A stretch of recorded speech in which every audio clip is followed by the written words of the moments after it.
Merci beaucoup, bonjour pour cette invitation. Donc je vais vous vraiment raconter un petit peu à la fois ce qu'on fait et en quoi ça a dérangé certains et qu'est-ce qui a été fait pour le contrer. L'anti-science version Trump arrive en France, c'est une étude qu'on a mis en ligne sur HAL, donc dont vous pourrez retrouver les détails si vous voulez en savoir plus. Et tout est parti de là, c'est-à-dire que je travaille depuis plusieurs années sur X Twitter. Comme l'a dit Pablo, on a mis en évidence des problèmes en fait, que peuvent introduire ce genre de réseau dans le fonctionnement démocratique et dans le débat public. Et puis, avec l'élection de Donald Trump, on a vu qu'il allait y avoir des problèmes. Actuellement, il a même appelé à enfermer le gouverneur de Californie, donc ça va très très loin. Et notamment le changement de statut de X qui allait devenir, en fait, être intégré de fait à l'administration américaine d'une certaine manière, puisque Musk allait rentrer dans cette administration, nous a amené à la fois alerter à nouveau, puisqu'on l'avait déjà fait avant, sur le rôle toxique de X dans le débat public, avec plusieurs articles scientifiques qui le démontrent, et aussi sur le fait qu'il fallait absolument implémenter ce qu'on appelle la portabilité, qui est un concept défendu dans le droit européen, c'est-à-dire le fait de la libre circulation des utilisateurs d'un réseau vers un autre, ce qui n'est pas possible évidemment actuellement avec des réseaux comme X, puisque vous ne pouvez pas partir avec vos contenus et votre réseau social et aller sur un autre réseau. Donc ça, ça s'appelle la portabilité des données. Donc ce que l'on a fait, c'est qu'à partir de novembre, au laboratoire Institut des systèmes complexes, on a lancé un projet qui implémente cette portabilité des données et qui permet à quelqu'un de venir avec son archive X, de dire qu'il est sur Blue Sky Mastodon, et cette plateforme le reconnecte automatiquement et reconstruit en fait le réseau social autour de cette personne-là, de manière automatique. Et on a fait connaître cette plateforme lors d'une campagne qui s'appelait HelloKitX, qui a été en fait portée conjointement à la fois par le laboratoire autour de la plateforme qui elle s'appelle Open Portability, et puis tout un écosystème d'associations citoyennes qui avaient leur propre manière de fonctionner, où il y avait la Ligue des droits de l'homme, il y avait la Quadrature du Net, plein d'organismes comme ça, il y avait On est prêt aussi, et qui nous ont en fait à la fois aider à faire connaître cette plateforme et puis aussi aider à porter le plaidoyer, la connaissance scientifique sur X. Donc on a fait une campagne de à peu près 2 mois pour faire connaître ça, qui s'est terminée en fait avec une soirée qu'on a organisée au laboratoire, qui a fait intervenir des gens d'un peu tous les horizons, des journalistes, des régulateurs et des scientifiques sur ces thèmes-là. Donc la plateforme s'appelle Open Portability et le collectif qui nous a accompagnés s'appelait EscapeX, et pendant la campagne on s'est tous mis sous la bannière HelloKitX. Alors, je vais vous raconter un petit peu pourquoi, côté scientifique, on s'est lancé là-dedans, et puis après, quelle était la réaction d'un certain nombre de groupes qui pensaient que, en fait, assurer la libre circulation entre les réseaux, c'était pas bon du tout, parce que, tout simplement parce que X est très avantageux maintenant pour tout ce qui est extrême droite et anti-système. Alors, voilà. Alors, déjà la première chose, c'est qu'il faut savoir qu'il y a des bonnes manières de choisir un réseau social. Il y a des critères assez objectifs sur comment un réseau social peut donner plus de liberté à l'utilisateur qu'un autre. Et je vais vous donner au moins 3 propriétés. Donc la première, j'en ai déjà parlé, c'est la portabilité. Donc est-ce que vous êtes propriétaire de vos données? Est-ce que vous êtes propriétaire de votre capital social, c'est-à-dire votre audience? Quand vous avez un téléphone, vous avez un numéro de téléphone. Si votre hébergeur vous fait des mauvaises conditions, vous pouvez partir, aller chez un autre hébergeur téléphonique, fournisseur d'accès téléphonique ou Internet, et garder votre numéro de téléphone. Sur les réseaux sociaux, c'est pas possible. C'est pas parce que vous êtes sur X ou sur Facebook que si vous voulez aller sur LinkedIn ou autre chose, vous allez garder toutes les personnes qui vous suivent. Donc il n'y a pas de portabilité sur les réseaux sociaux traditionnels. La deuxième chose, c'est le pluralisme algorithmique. Alors pardon, la portabilité dans le droit européen. Ça c'est important. C'est le droit européen dit qu'il faut avoir la portabilité effective des données. Ce n'est pas coercitif, donc c'est-à-dire qu'il n'y a pas de pénalité si c'est pas implémenté, mais c'est dans le droit européen. Le deuxième, c'est le pluralisme algorithmique, c'est-à-dire qu'il faut savoir que quand vous êtes sur un réseau social, vous ne voyez qu'une partie de ce que produisent les personnes auxquelles vous êtes abonné. C'est vraiment une toute petite partie. Sur Twitter, c'est X, c'est 3%. Et en fait, comment ces 3% sont choisis, ça c'est la plateforme qui décide. Or, vous devriez pouvoir décider de comment est choisie la manière dont l'information arrive à vous. Donc ça, c'est le pluralisme algorithmique. Vous devriez pouvoir choisir l'algorithme qui sélectionne les informations qui arrivent à vous sur un réseau social. social. Et la troisième chose, c'est l'indépendance, c'est-à-dire que vous devez avoir la garantie que l'écosystème numérique dans son entier ne peut pas être acheté, ce qui s'est passé pour X Twitter. Et donc un réseau social qui assure cette indépendance, en fait c'est tout simplement un réseau social qui s'appuie sur un protocole ouvert, de même que Internet s'appuie sur HTTP, c'est ouvert, personne ne peut racheter à Internet, vous pouvez acheter un fournisseur d'accès Internet, vous pouvez racheter un site Internet, mais vous ne pouvez pas acheter HTTP. Et donc pareil, il y a des protocoles ouverts qui se sont développés pour les réseaux sociaux, et il y a des réseaux sociaux qui s'appuient sur ces protocoles ouverts et qui garantissent que personne ne peut s'approprier l'écosystème sur lequel s'appuie ce réseau social. Et donc actuellement il y a seulement 2 réseaux sociaux de taille qui ont passé une masse critique qui s'appuient sur des protocoles ouverts, c'est Blue Sky et Mastodon. Donc voilà, c'est ces deux réseaux-là. Donc le problème, c'est que les réseaux sociaux, il y a un problème on appelle de lock-in, c'est-à-dire que tout le monde veut y être parce que les gens y sont, et donc une fois que la Silicon Valley a envoyé ses réseaux sociaux et a capté le capital social de l'ensemble de l'humanité, c'est très très dur de passer sur un autre attracteur et donc d'aller sur d'autres réseaux, même s'ils sont plus vertueux. Et ce qu'on a rappelé dans cette campagne, c'est que, eh bien, il faut quand même arriver à le faire parce que les réseaux sociaux qui sont captifs actuellement, qui captent les utilisateurs, deviennent dangereux de par leur conception et maintenant de par leurs propriétaires. Il faut savoir que, et c'est pas que pour les réseaux sociaux, par exemple les technologies américaines, même le mail peut être instrumentalisé par l'État américain. Le procureur général de la Cour pénale internationale s'est vu couper son mail par Microsoft parce que Trump avait déclaré que c'était personne non grata. Donc on a un gros problème avec les États-Unis qui pilotent toutes les infrastructures et qui les utilisent pour faire la politique et de la géopolitique. Et donc c'est urgent de réfléchir à ça. Et donc moi, comme je m'occupais de X, je me suis occupé de sensibiliser sur la question de X. Donc on donnait des recommandations pour une sorte de X, le fait d'investir d'autres réseaux sociaux plus ouverts, en gros de faire un biseau, le fait si vous voulez rester sur X mais quand même commencer à partir, eh bien donnez-vous comme règle de tout ce qui est posté sur X doit être aussi accessible sur un autre réseau social ouvert, et puis retirer des boutons de partage vers X, des choses comme ça. Bon, ça c'est des choses... Alors très rapidement, je vais passer rapidement ces slides-là parce que vous les retrouverez ailleurs et puis je pense que c'est moins central, mais c'est important de le savoir quand même. Donc par exemple, un fil d'actualité comme X, c'est 2/3 de choses que vous avez demandées, 1/3 de choses que vous n'avez pas demandées. Et dans les 2/3 de choses que vous avez demandées, vous ne pouvez en voir qu'en moyenne 3% parce que vous ne pouvez pas lire tout. Et donc la manière dont X ordonne ces 3% est cruciale pour la formation d'opinion à l'échelle des 600 millions d'utilisateurs. Donc il y a un énorme pouvoir des réseaux sociaux sur la manière dont les opinions se forment, parce qu'en classant l'information, eh bien, elle va mettre en avant certaines choses, invisibiliser d'autres, et ça a des impacts importants. Je passe, excusez-moi. Et donc dans les travaux de notre institut, on a pu observer ce réseau social à l'échelle, et par exemple là on observe l'espace de militantisme politique sur X, et on reconstruit des paysages de l'espace politique, et après on peut faire des mesures en regardant comment, par exemple entre 2016 et 2022, le paysage a pu se fragmenter, a pu évoluer vers l'extrême droite. Donc là par exemple la gauche est à gauche, la droite est à droite, en rouge c'est la gauche, en bleu c'est la droite, et puis là ce qu'on voit émerger en 2022 c'est un gros bloc extrême droite qui effectivement a après eu du succès dans les urnes. Je passe, ça c'est vraiment les résultats scientifiques qui après ont justifié le fait qu'on dit attention, il y a un impact aussi sur la vie, sur la démocratie. Alors, les réseaux sociaux sont devenus des places publiques, c'est même Elon Musk qui le dit, et c'est pour ça qu'il a racheté Twitter. Et donc, si vous réglez mal la circulation d'informations sur ces espaces publics, ça peut mal se passer.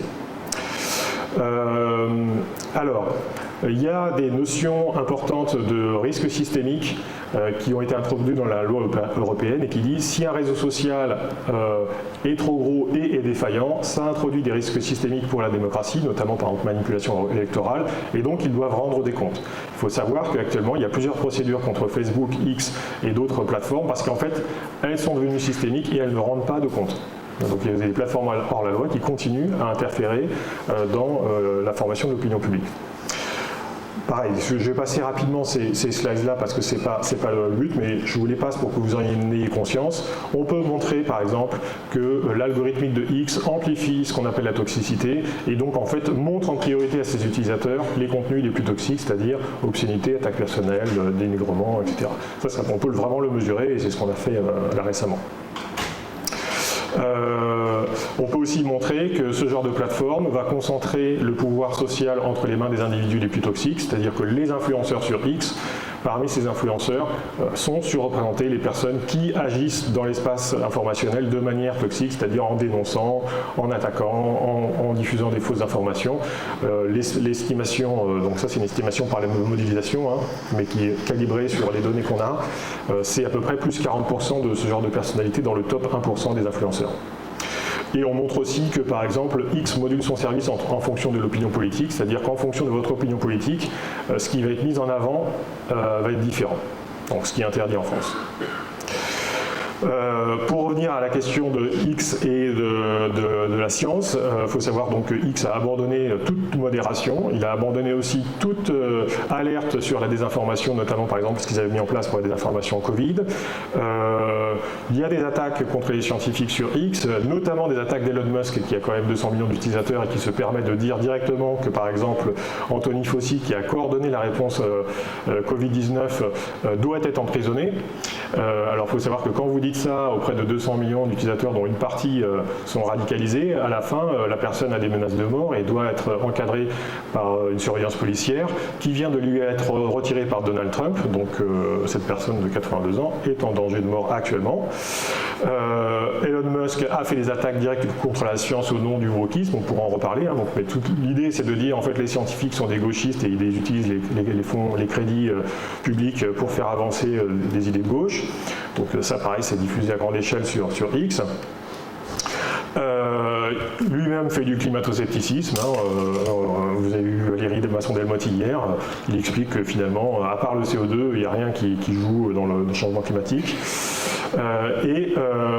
On peut faire des analyses sur X, par exemple là c'est une cartographie des débats sur le climat. Chaque point ici est un compte Twitter et quand vous faites l'analyse des échanges sur le climat à l'échelle de tout Twitter, vous avez deux grands blocs qui apparaissent, donc à gauche les pro-climat, à droite les climato-sceptiques, et ça permet en fait de quantifier l'activité des pro-climat et des climato-sceptiques sur X au cours du temps.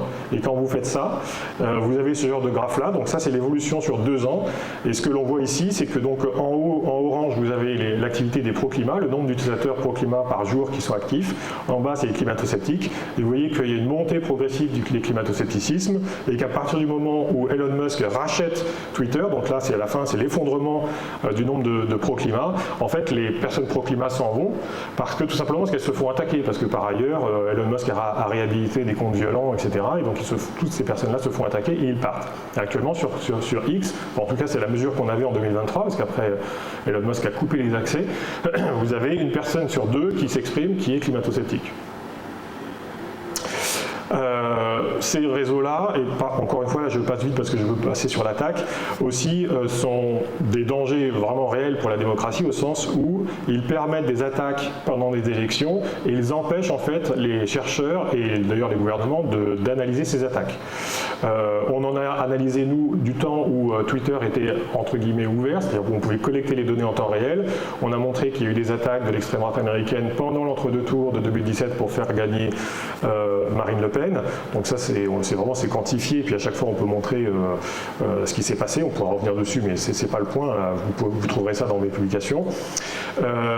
Plus récemment, il y a eu une attaque, donc ça c'est pas nos travaux, mais dans les dernières élections en Allemagne, donc Elon Musk a soutenu l'AfD, hein, donc parti néo-nazi, et non seulement il l'a soutenu, mais en ligne sur X, il y avait des armées de robots qui amplifiaient l'AfD et le soutien d'Elon Musk à l'AfD. Or, les robots sont interdits sur X, mais qui est capable de supprimer les robots? Évidemment, c'est Elon Musk. Hein. Donc, vous avez un conflit d'intérêt majeur de ce côté-là, et des chercheurs ont demandé accès au titre de l'article 40, donc qui est un article de la réglementation européenne, donc article 40 du DSA, qui dit que les chercheurs doivent pouvoir accéder aux données en temps réel des plateformes pour vérifier qu'il n'y a pas des problèmes d'ingérence, etc. Et ça leur a été refusé.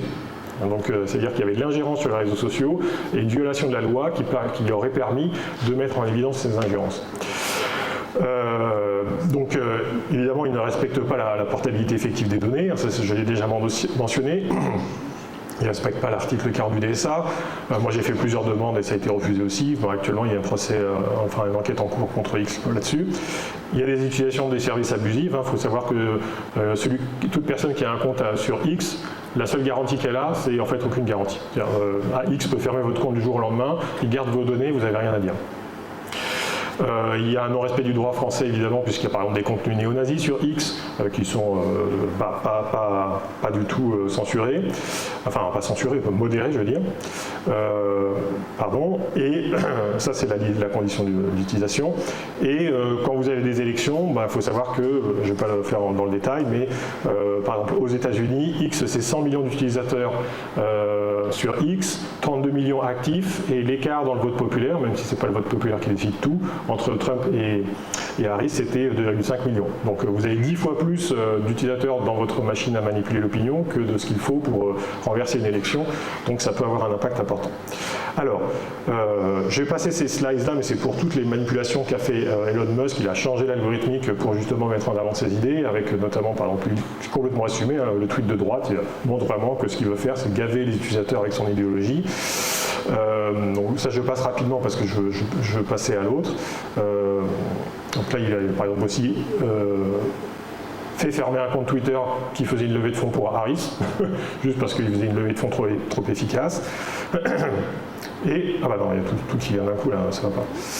Alors, donc maintenant j'en reviens à ce qu'on a fait. Donc le constat c'est que X en tant que réseau social, donc ça c'est le constat de nous en tant que laboratoire qui avons étudié ce réseau social depuis quasiment 10 ans, est dangereux dans plein de contextes et qu'il y a des nouvelles plateformes qui respectent les 3 conditions que je vous ai données au départ, notamment Mastodon, et sur lesquelles le débat est complètement différent. Juste pour vous donner un exemple, ça c'est le débat sur le climat à gauche sur X, à droite sur Mastodon, et en fait à droite sur Mastodon il n'y a juste pas de climato-sceptiques. Enfin il n'y en a pas assez pour faire une communauté qui est agissante et qui va faire de la désinformation. Donc là-dessus, on a lancé cette plateforme Open Portability qui est en gros qui implémente le DSA, qui est compatible avec la loi européenne, il n'y a pas de ça dessus, il n'y a pas de problème. Et pour avoir fait ça, en fait, si vous voulez, à partir du moment où vous assurez la libre circulation des utilisateurs dans d'autres espaces autres que ceux manipulés par l'extrême droite, parce que Elon Musk c'est clairement l'extrême droite, eh bien ça déplaît à l'extrême droite. Je vais vous montrer ce qui s'est passé, mais en discutant avec des personnes néoconservateurs, elles m'ont dit vraiment texto, vous comprenez, Twitter était biaisé envers la gauche jusqu'à l'arrivée de Musk, ce qui est faux, il y a eu des études scientifiques, y compris à l'intérieur de Twitter, qui montrent que c'est faux, que c'était l'inverse, mais bon bref. Donc il y a une sorte de victimisation, vous comprenez, c'était biaisé envers la gauche avant, donc maintenant que c'est biaisé dans l'autre côté, il ne faut pas que les gens partent. Il faut que maintenant on en profite. Donc quand vous proposez la libre circulation, et qu'on se rend compte qu'évidemment, puisque ailleurs c'est mieux, les gens vont certainement partir, et ça vous vaut des attaques. Donc nous c'est ce qu'on a proposé. Donc vous passez d'un système centralisé X vers des systèmes décentralisés qui respectent mieux les utilisateurs. Et pour ça, donc on a cette plateforme, en 5 minutes vous le faites, si on le fait là tous ensemble, lundi prochain, on est tous ailleurs avec les mêmes connexions. Donc c'est quelque chose qui peut être assez rapide. Et donc ce qu'il faut savoir, c'est que les producteurs de ce genre de plateforme et les centres qui défendent la lutte contre la désinformation sont les cibles directes de l'extrême droite, tout comme par exemple les scientifiques du climat. J'imagine que Valérie Masson-Delmotte vous en a raconté hier. Donc nous, ce qu'on en a eu, c'est ça. Donc on a eu d'abord une campagne de dénigrement avec des gens qui ont même monté des cagnottes pour nous faire des procès. J'ai eu des messages comme ça avec un pendu et quelqu'un qui lève le pouce en disant c'est cool sous mes posts. Et en fait on a eu une attaque qui a reproduit ce qui s'est passé aux États-Unis, je vais vous le montrer tout à l'heure. C'est-à-dire que vous faites des campagnes de dénigrement sur les réseaux sociaux, donc en faisant de la désinformation. Donc on nous a dit qu'on détournait l'argent public, que nos publications ne valaient rien, enfin bon, n'importe quoi, plein de trucs. Ensuite, ces campagnes-là sont reprises par des médias d'extrême droite. Donc on a eu toute la sphère Bolloré, CNews, Europe 1, Tribune du Dimanche, Valeurs Actuelles, qui a commencé à reprendre ce qui s'était disait sur X en disant « Ah, il paraît que le CNRS détourne des fonds, etc. Qu'est-ce qui se passe? Comment on peut justifier ça ?»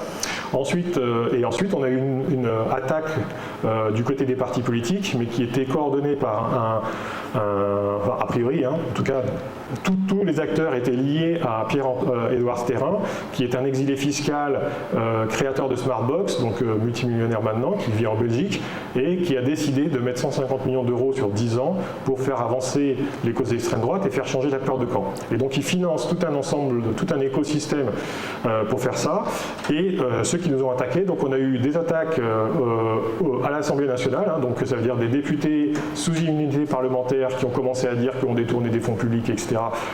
Et poser des questions au gouvernement. On a eu des encarts spéciaux dans Le Figaro, qui n'est pas un journal d'extrême droite, mais avec des vidéos, etc., des choses comme ça qui disaient qu'on détournait des fonds et qu'on devrait être viré. Et ensuite, un think tank aussi financé par Pierre-Édouard Sterrin, qui a fait porter plainte contre X, pareil, avec le détournement de fonds publics, l'utilisation de données personnelles, enfin un truc complètement délirant. Et donc, un truc en 4 temps. Alors, je vais vous montrer juste comment ça s'est passé. Donc, ça, c'est la cartographie de ce qu'on a fait sur la sphère politique sur X. Et vous voyez qu'en 2022, en bas à droite, là, vous avez une zone violette où il y avait IFPDB en mode macaron, Poutine, etc. Donc ça, c'est une communauté politique, une communauté numérique, pardon, qui a émergé pendant la pandémie et qui est devenue très très forte dans l'espace numérique de Twitter, X. Et c'est la courroie de transmission de la propagande du Kremlin. C'est là où vous avez tous les pro-russes. C'est là d'où sort aussi, par exemple, Jean-Michel Trenieux, l'attaque contre Brigitte Macron, qui est ressortie il n'y a pas longtemps. Et cette communauté-là, elle s'est mise entre, en gros, la gauche radicale et l'extrême droite. Et en fait, on est allé chercher tous les comptes qui nous avaient attaqués pendant la campagne HelloKitX. Donc comme on n'avait pas plus accès à Twitter, j'ai fait ça à la main, j'ai repris à la main les noms des comptes, j'en ai trouvé à peu près 300. Et puis de ces comptes-là, il y en avait à peu près 80 qui étaient déjà actifs au temps où nous on avait observé Twitter.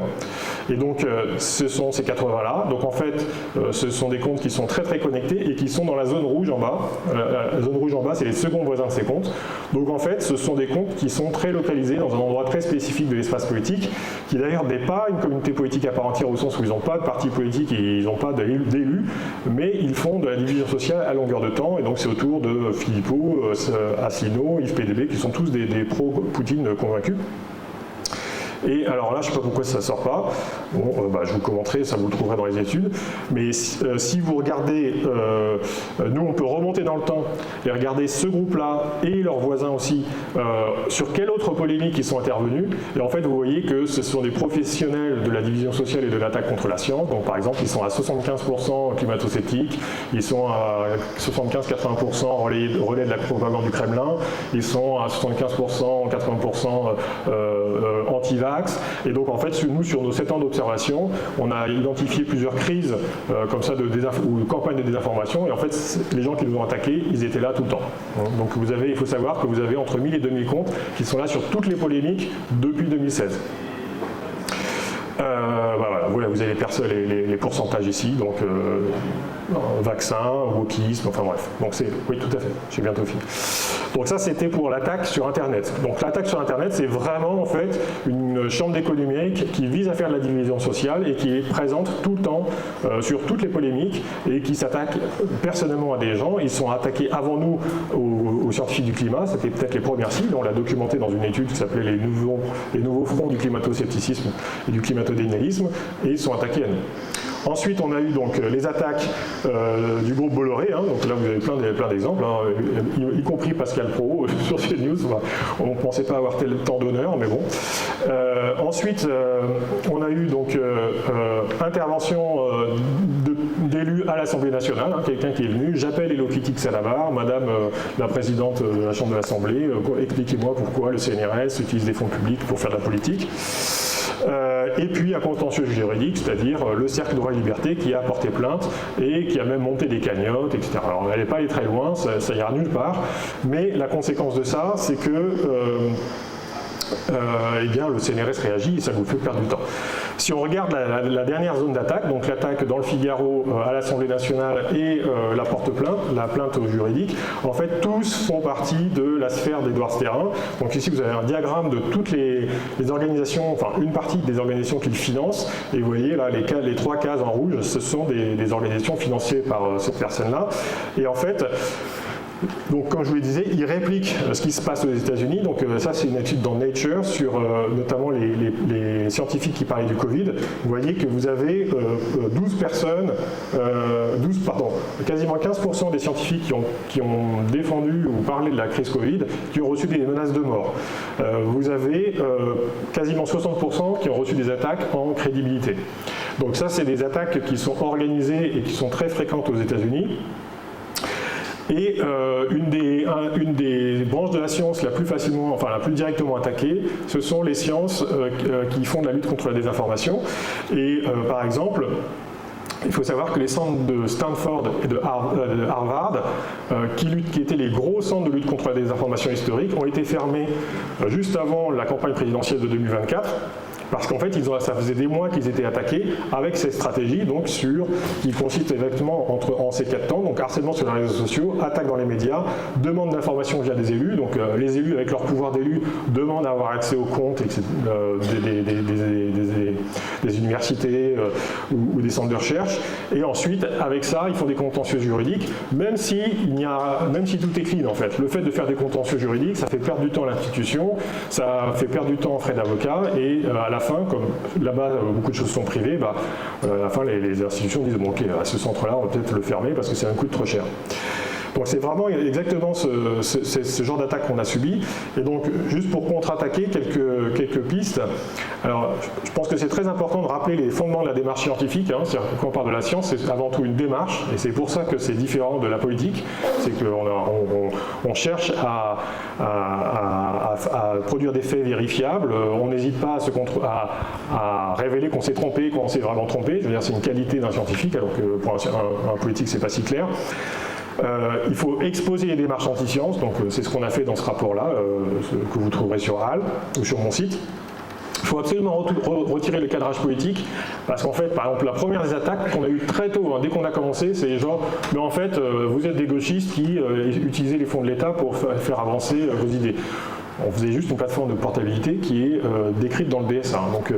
Mais le fait de faire ça, ça permet de ramener à eux tout un ensemble de gens qui sont prêts à taper sur le service public. Rappeler l'importance de la science dans la société et les risques de lui préférer l'opinion aux faits. Donc on a plein d'exemples, mais par exemple il y a un très bon exemple, c'est l'épidémie de rougeole actuellement aux États-Unis, qui fait plein de morts alors qu'il y a un vaccin, juste parce qu'on a dénigré les vaccins pendant des mois, y compris le secrétaire d'État à la santé. Et voilà, moi je m'arrête là, c'est ces 4 pistes dont on pourra discuter.